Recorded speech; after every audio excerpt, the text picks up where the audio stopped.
अप्पी आमची कलेक्टर या मालिकेच्या 26 एप्रिलच्या एपिसोडमध्ये आपण पाहणार आहोत.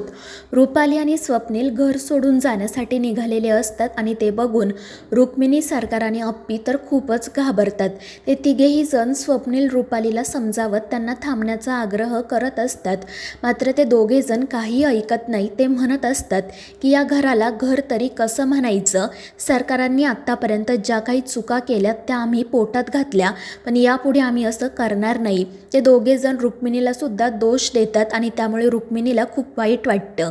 ती त्यांना थांबवण्याचा खूप प्रयत्न करत असते, पण काही उपयोग होत नाही. आणि मग त्यानंतर स्वप्नील अप्पीला सुद्धा म्हणतो की तू सुद्धा आमच्या सोबत चल, या घरात थांबू नको. मात्र अप्पी म्हणते की नाही सर, मी हे घर सोडून कुठेही येणार नाहीये. आणि मग त्यामुळे स्वप्नील आणि रुपाली तेथून निघून जातात. सुजय आणि पिऊ तर खूपच खुश होतात. तर दुसरीकडे अप्पीचे बापू शेतावर जातात. तिथे कदम स्वयंपाक करत असतात, तर बाजूलाच अर्जुन अंघोळ करत असतो. आणि हे सगळं काही बघून बापूंना तर धक्काच बसतो. ते कदमांना विचारतात की हे सगळं काय आहे, तुम्ही इथे का आलाय. आणि त्यावर कदम त्यांना सांगतात की आम्ही काल रात्रीच इकडे आलोय. काल रात्री उशिरा हे सगळं घडलं, त्यामुळे तुम्हाला काही कळवता आलं नाही. त्यावर बापू त्यांना विचारतात की तुम्ही दोघे जर इथे आहात तर मग अप्पी आणि अमोल कुठे आहे. त्यावर कदम सांगतात की ते दोघे जण घरी आहेत. आणि मग त्यानंतर अर्जुन त्या ठिकाणी येतो. तो बापूंना म्हणतो की अप्पी माझ्यासोबत खोटं बोलली, मला तिच्याकडून ही अपेक्षा नव्हती. त्यावर बापू विचारतात अरे पण नेमकं झाले तरी काय. आणि त्यावर अर्जुन त्यांना सांगतो की 20 वर्षांपूर्वी जेव्हा माझी आई आजारी होती तेव्हा डॉक्टरांनी सरकारांना सांगितलेलं की आमच्याकडे सुविधा नाही आहेत, तुम्ही यांना मुंबई पुण्याला घेऊन जा, या नक्की वाचतील. मात्र त्यावेळी सरकारांनी फक्त पैसे वाचवण्यासाठी माझ्या आईवर उपचार करू दिले नाहीत आणि त्यातच आईचा मृत्यू झाला. आणि हे ऐकून बापूंच्या पायाखालची तर जमीनच सरकते.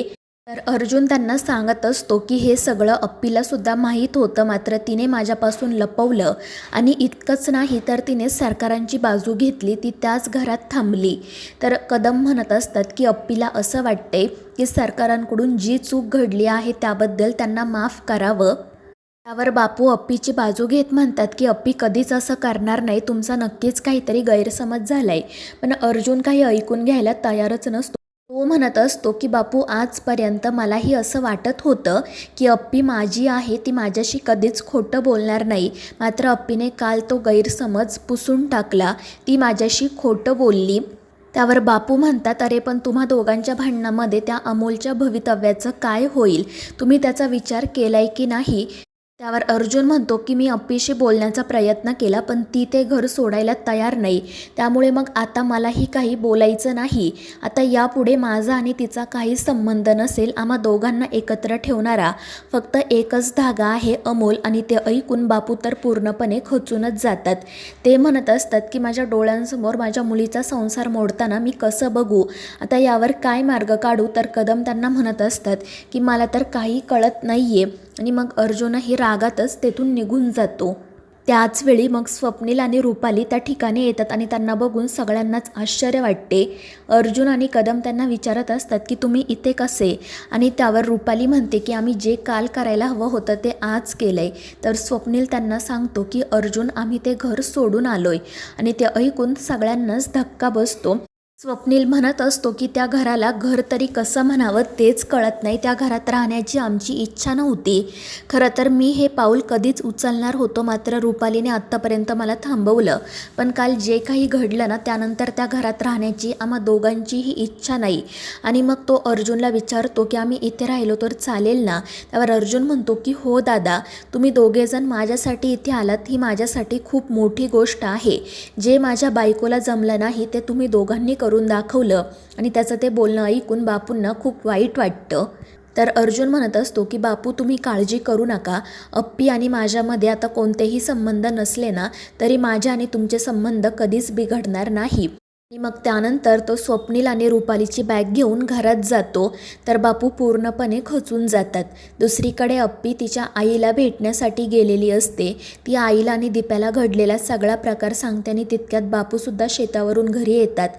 अप्पी रडतच त्यांना मिठी मारते तर बापूंनाही खूप वाईट वाटत असतं आणि मग त्यानंतर ते अप्पीला विचारतात की नेमकं झालंय काय. त्यावर अप्पी विचारते की तुम्हाला अर्जुनने काही सांगितलं नाही का. त्यावर बापू म्हणतात हो तो बोलला मला, मात्र त्याने त्याचीच बाजू सांगितली आणि तो खूप रागात होता. त्यावर अप्पी मग घडलेला सगळा प्रकार सांगत म्हणते की अर्जुन एवढा चिडणार हे मला माहीत होतं आणि त्याचीच मला भीती वाटत होती, म्हणून मी त्याला हे सांगितलं नाही आणि खरं तर हे सगळं सरकार त्याला स्वतः सांगणार होते. मात्र पिऊ ताई आणि सुजय भाऊजींनीच त्याला काल सगळं सांगून टाकलं.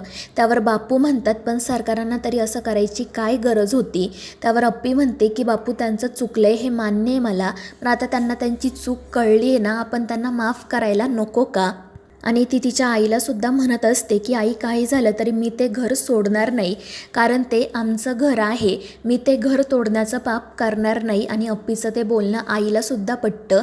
ती म्हणते की अप्पी जे काही बोलते ते खरं आहे, अर्जुनने देखील थोडं समजून घ्यायला हवं. तर दिप्या देखील म्हणत असतो की खरंच दाजींचं यावेळी चुकलं आहे, कारण आता 20 वर्षांपूर्वी जे काही घडले ते तर आपण बदलू शकत नाही, मात्र अमोलचं भवितव्य त्यांच्या हातात आहे. त्यांनी मागचं सगळं विसरून अमोलचा त्याच्या भविष्याचा विचार करायला हवा आणि जर त्यांनी हा पर्याय निवडला नाही तर मग त्यांचं चुकलंय असंच म्हणावं लागेल. आणि दिप्याचं हे बोलणं घरातील सगळ्यांनाच पटतं, मात्र अर्जुनसोबत कोणी आणि कसं बोलावं हेच त्यांना कळत नाही, कारण तो खूप रागात असतो. आणि मग दिप्या अप्पीला सांगतो की दिदे तू काळजी करू नको, मी तुझी आणि दाजींची भेट घडवून आणतो. दुसरीकडे रुपाली स्वयंपाकाला सुरुवात करते. अर्जुन तिला लाकडं आणून देतो तर स्वप्नील पाणी आणि मग त्यानंतर ते एकमेकांशी आनंदाने गप्पा मारत बसतात. स्वप्नील म्हणत असतो की मला आज खरंच खूप मोकळं वाटत आहे, जे आजपर्यंत करायला मी घाबरत होतो ते आज मी करून मोकळा झालो, फक्त आईसाठी थोडं वाईट वाटते, मात्र अपर्णा आहे तिथे. तर रुपाली म्हणत असते की तसंही सुजय भाऊजींना आणि पिऊला त्या घरात इतर कोणी नकोच होतं आणि म्हणूनच कदाचित त्यांनी तो व्हिडिओ दाखवला असेल. त्यावर स्वप्नील म्हणतो अगदी खरं आहे, कारण 2 दिवसांपूर्वी सुजय माझ्याकडे आला होता, तुझी प्रॉपर्टीसुद्धा मला दे असं म्हणत. आणि ते ऐकून अर्जुन म्हणतो की आता तर मला त्या प्रॉपर्टीमधलं काही नको. तर स्वप्नील म्हणतो की मलाही काही नको आहे. त्यावर रुपाली म्हणते पण मला फक्त अपर्णाचं आणि अमोलचं वाईट वाटते, अमोलची तर खूप आठवण येत आहे. तर अर्जुनही म्हणत असतो की हो वहिनी, अप्पीचं तर मला काही वाटत नाही, पण अमोलशिवाय मी राहू शकत नाही. आणि त्यावेळी रुपाली म्हणते मग आपण अमोलला इकडे घेऊन यायचं का, मी सांभाळेल त्याला. मात्र कदम म्हणतात की नाही, आता अमोलला अप्पीपासून वेगळं करायचं नाही. आणि मग ते अर्जुनला सांगतात की तू जाऊन अप्पीसोबत बोल. स्वप्नीलही त्याला हेच समजावतो की अर्जुन तू जा अप्पीसोबत बोल, कारण हा अमोलच्या भविष्याचा प्रश्न आहे. आणि त्यावर तो रागातच फक्त हो म्हणतो. तर मित्रांनो, या मालिकेच्या पुढील भागांच्या अपडेटसाठी आपल्या चॅनेलला सबस्क्राईब करा.